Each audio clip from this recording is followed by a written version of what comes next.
வணக்கம் நண்பர்களே, இது தமிழ் நண்பன் சர்க்கட் சேனல். இப்போ நான் பார்க்க போகிறது டிஆர்பி சென்னை. அதற்கான கட் ஆஃப் மார்க் தான். ஃபைனலாக வந்து சென்னை வந்தாச்சு. ஏன்னா நம்ம அதாவது மீன்ஸ் கட் ஆஃபில் நிறைய பேர் வந்து கேட்டிருக்கிற ஒரு டிஸ்ட்ரிக் அப்படின்னே சொல்லலாம். ஏன்னா நிறைய பேரோட எதிர்பார்ப்பு அப்படின்றது இங்கே கொஞ்சம் அதிகமாக இருக்குது. என்ன காரணம் அப்படின்னா, இங்கே வேக்கன்சி அதிகம். எந்த அளவுக்கு வேக்கன்சி அதிகமோ அதே அளவுக்கு போட்டி அப்படிங்கிறது மிக மிக அதிகம். நமக்கு வந்துட்டு என்னென்ன கூட்டமாக ஒரு இடத்துல, அதாவது வேக்கன்ட் நிறைய இருக்குது அப்படின்னா எல்லாரோடைய கண் பார்வையும் அந்த இடத்துல போகும். அந்த மாதிரி தான் என்ன ஆயிடுச்சு அப்படின்னா, நார்மலாக ஒரு டிஸ்ட்ரிக்டில் இப்போ ஆவரேஜாக ஒரு எக்ஸாம்பிளுக்கு சொல்லணும்னா, நார்மலாக ஒரு டிஸ்ட்ரிக்டில் ஒரு போட்டி அப்படின்னா ஒரு வேக்கண்ட்டுக்கு ஒரு 20 பேரோ 30 பேரோ 40 பேரோ போட்டி போடுறாங்க. ஒரு 30 பேர் 40 பேர் வரை 30 to 40 வரையும் போட்டி போடுறாங்கன்னு வச்சுக்கோங்க. சென்னையில் அதே ஒரு வேக்கண்ட்டுக்கு 70 பேர் வரை, அப்படியே டபுள் அப்படின்னே சொல்லலாம். ஸோ அந்த அளவுக்கு வந்துட்டு வேக்கன்ட் போட்டி அப்படிங்கிறது அதிகமாக இருக்குது. வேக்கன்சியும் சேம் அதே மாதிரி தான். மற்ற டிஸ்ட்ரிக்டில் ஒரு 30-40 இருக்குது அப்படின்னா இங்கே 150 அப்படின்னு இருக்குது. அதை விட ட்ரிபிள் மடங்கு வேக்கன்ட் அதிகமாகுது. அதே போல் போட்டி அப்படிங்கிறதும் கொஞ்சம் அதிகமாக தான் இருக்குது. ஸோ கிட்டத்தட்ட பார்த்தீங்க அப்படின்னா 10,000 பேர் கிட்ட இங்கேயே வந்துடுறாங்க. ஸோ 8-9,000 பேர் வந்து எக்ஸாம் எழுதியிருக்காங்க. 150 வேக்கண்ட் அப்படின்றப்போ அதான் 60-70 வேக்கன்சி, 70 பேர் ஒரு வேக்கண்ட்டுக்கு போட்டி போடுறாங்க. அந்தளவுக்கு போட்டி அப்படின்றது இருக்குது. மற்ற டிஸ்ட்ரிக்டில் 40-50 அந்த ரேஞ்சில் வந்து இருக்குது. ஸோ அதை தாண்டி ஒன்றும் ஒரு சில டிஸ்ட்ரிக்டில் ஒரு 10 வேக்கண்ட் ரொம்ப கம்மியாக குறைவான எண்ணிக்கை. இந்த டேட்டாஸ் எல்லாமே அனலைஸ் பண்ணோம். அதை அனலைஸ் பண்ணது ஞாபகம் இல்லை, டக்குன்னு ஞாபகம் வரல. ஒரு சில டிஸ்ட்ரிக்டில் வந்து பார்த்திங்கன்னா வேக்கண்ட் குறைவாக இருக்குது. குறைவாக இருக்கிற வேக்கண்டில் ஒரு வேக்கண்ட்டுக்கு 20 பேர் போட்டி, 30 பேர் போட்டி, அந்த மாதிரி ரொம்ப கம்மியான எண்ணிக்கையில் போட்டி போடுறது இருக்காங்க. ஸோ வேக்கண்ட் எந்த இடத்துல கம்மியாக இருக்கோ அந்த இடத்துல யாரோட கண் பார்வையும் படலை, அங்கே யாரும் போட்டியும் அவ்வளோவா போடலை.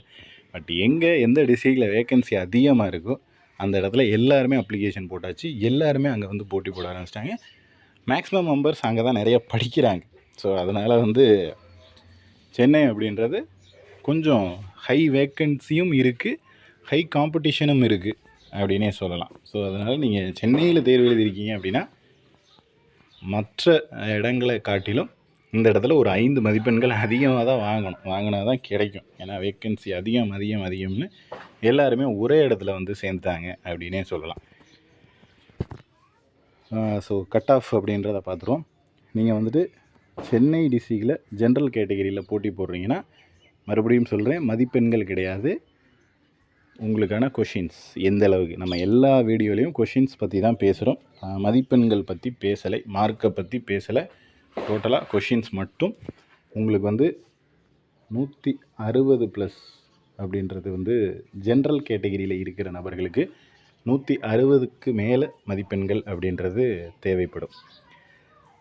ஜென்ரலில் இருந்து இதில் வந்து உங்களுக்கு வேறு ஏதாவது priority, women, distribute widow, disabled category, இந்த மாதிரி நிறைய முன்னாள் இராணுவத்தினர், இந்த மாதிரி ஏதாவது நிறைய இருக்குது.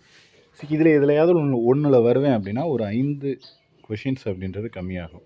இல்லை இதில் 2ல் வருவேன், அதாவது நான் தமிழ் வழி கல்வியும் இருக்குது, ஆதரவற்ற விதவை அந்த சர்டிஃபிகேட்டும் இருக்குது அப்படின்னா ஒரு 2 வேக்கண்ட், இந்த மாதிரி 2 ப்ரியாரிட்டி வருது அப்படின்னா ஏன்னா உங்களுக்கு வந்து ஒரு 10 மார்க் 10 கொஷின்ஸ் வந்து கம்மியாகும். ஸோ இந்த மாதிரி ஏதாவது ஒரு ப்ரியாரிட்டி இருக்குது அப்படின்னா ஒரு 5 மதிப்பெண்களும், இல்லை அதர் ஏதாவது இருக்குது அப்படின்னா ஒரு 10 மதிப்பெண்களும் கம்மியாகிறதுக்கான வாய்ப்பு அப்படின்றது வந்து இருக்குது. ஸோ முன்னாடியே சொன்ன மாதிரி தான், ஃபஸ்ட்டு சொன்ன மாதிரி தான், நம்ம கொடுக்குற கட் ஆஃப் அப்படின்றது 100% ஒத்துப்போகும் அப்படின்றது கிடையாது. 90% சரியாக இருக்கும். நம்ம சொல்கிற மார்க்லேருந்து ஒரு 5 மார்க் 5 கேள்விகள் கூடலாம் அல்லது குறையலாம். ஸோ இது ரெண்டையுமே பார்த்துக்குங்க. ஏன்னா வந்து கூடுறதுக்கான வாய்ப்புகளும் இருக்குது, குறைவதற்கான வாய்ப்புகளும் இருக்குது. ஸோ அதனால் நீங்கள் நம்ம சொன்ன மார்க்கில் கரெக்டாக நிற்கிறோம் அப்படின்னா அப்போவும் சந்தேகம்தான். ஏன்னா ஒரு 5 மார்க்கு கூடலாம் அல்லது குறையலாம், அந்த மாதிரி இருக்கும். அடுத்து வந்து பிசி. ஸோ பிசி கேட்டகிரியில் 155 கொஷின்ஸ் வந்து கரெக்டாக போட்டிருந்தால் உங்களுக்கு வந்து வேலை அப்படின்றது கிடைக்கிறதுக்கான வாய்ப்பு இருக்குது.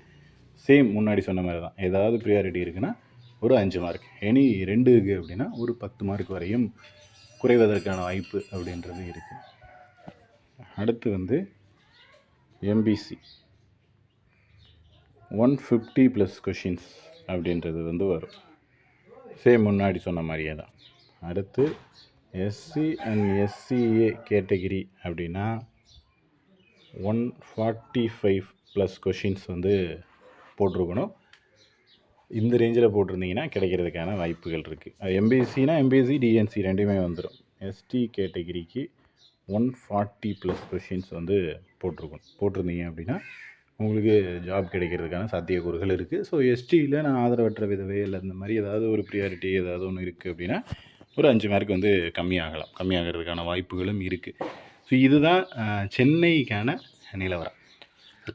ஸோ உங்களுக்கு உங்களுடைய டிஸ்ட்ரிக்டில் எவ்வளோ வேக்கண்ட் இருக்குது அப்படின்றது தெரியணும்னா அப்படியே கீழே ஸ்க்ரோல் பண்ணிட்டு வந்தீங்கன்னா அந்த அறிவிப்புகள் அதை வந்து ஜஸ்ட்டு கிளிக் பண்ணிங்கனாலே உங்களுக்கு உங்களுடைய நோட்டிஃபிகேஷன் ஓப்பன் ஆகிடும். இது சென்னைக்கு மட்டும் இல்லை, எந்த டிஸ்ட்ரிக்டாக இருந்தாலும் சரி. ஸோ எவ்வளோ வேக்கண்ட் இருக்குது 157 அப்படின்றதையும் பார்த்துக்கலாம். என்னென்ன கம்யூனிட்டிக்கு எவ்வளோ வேக்கண்ட் கொடுத்துருக்காங்க அப்படின்றதையும் பார்த்துக்கலாம். ஸோ இதில் வந்து உங்களுடைய வேக்கன்சி டீட்டெயில்ஸும் கொடுத்துருக்காங்க.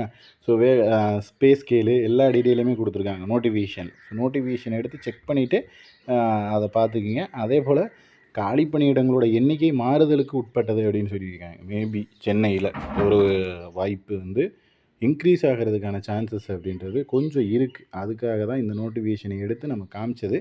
ஸோ ஒரு சில தகவல்கள் அப்படின்றது சொல்லியிருக்காங்க. வேக்கன்சி வந்து இந்த இடத்துல இன்க்ரீஸ் ஆகலாம். டிஆர்பியில் சொல்கிறேன், எஸ்ஆர்பியில் ஆகாது. ஏன்னா ஆல்ரெடி வந்து அவங்க குறைச்சதுக்கப்புறம் மறுபடியும் இன்க்ரீஸ் ஆகுமா அப்படின்னா சந்தேகம்தான், அதுக்கு வாய்ப்புகள் இல்லை. பட் டிஆர்பியில் மேபி எஸ்ஆர்பியில் குறைச்சதும் ஒரு ஃபேக்டராக வரும் இங்கே. அதே போல் டிஆர்பியில் இன்க்ரீஸ் ஆகிறதுக்கான சான்சஸ் அப்படின்றது நிறைய இருக்குது. ஸோ வரும், உங்களுக்கான அனௌன்ஸ்மெண்ட் அப்படின்றது கூடிய விரைவிலே சொல்லுவாங்க. வேக்கன்ட் இன்க்ரீஸ் அப்படின்றது சென்னையில் சொல்கிறேன். மற்ற டிஸ்ட்ரிக் வந்து இன்னும் அதாவது கிடையாதுன்னு சொல்லலை, தகவல்கள் கிடைக்கல.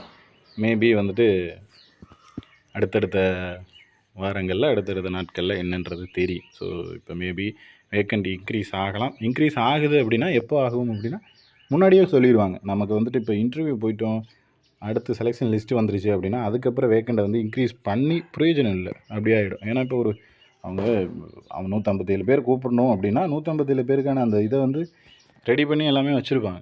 அதுக்கப்புறம் இன்க்ரீஸ் பண்ணி ஒன்றும் பிரயோஜனம் இல்லை. அதனால் இன்னும் 1 or 2 டேஸில் உங்களுக்கு அந்த வேக்கன்ட் இன்க்ரீஸ் அப்படின்றதுக்கான ஒரு இது வந்து வரும் அப்படின்னு எதிர்பார்க்கலாம். ஸோ வெயிட் பண்ணி தான் பார்க்கணும் வேக்கன்ட் என்ன பண்ணுறாங்க அப்படின்றது.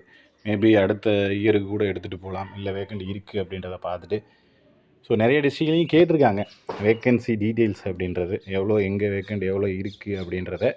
ஸோ அதனால் இதில் ஆட் பண்ணுறதுக்கும் வாய்ப்புகள் இருக்குது. இல்லை எதையுமே ஆட் பண்ணாமல் லிஸ்ட்டை கேட்டுட்டு அதுக்கப்புறம் அடுத்த வருஷத்தில் ஆட் பண்ணுறதுக்கும் வாய்ப்புகள் இருக்குது. ஸோ மேபி பார்க்கலாம். இதுக்கப்புறம் எக்ஸாம்ஸ் வருதாங்கிறது சந்தேகம். மேபி வரலை அப்படின்னா இந்த தேர்வில் ஆட் பண்ணிடுவாங்க. இல்லை வருது அப்படின்னா அடுத்த இயருக்கு எடுத்துகிட்டு போயிடுவாங்க. ஓகேங்களா? ஸோ அடுத்தடுத்த டிஸ்ட்ரிக்டோட கட் ஆஃப் மார்க் அப்படின்றது நெக்ஸ்ட்டு அடுத்தடுத்த வீடியோக்களில் பார்க்கலாம். தேங்க்யூ.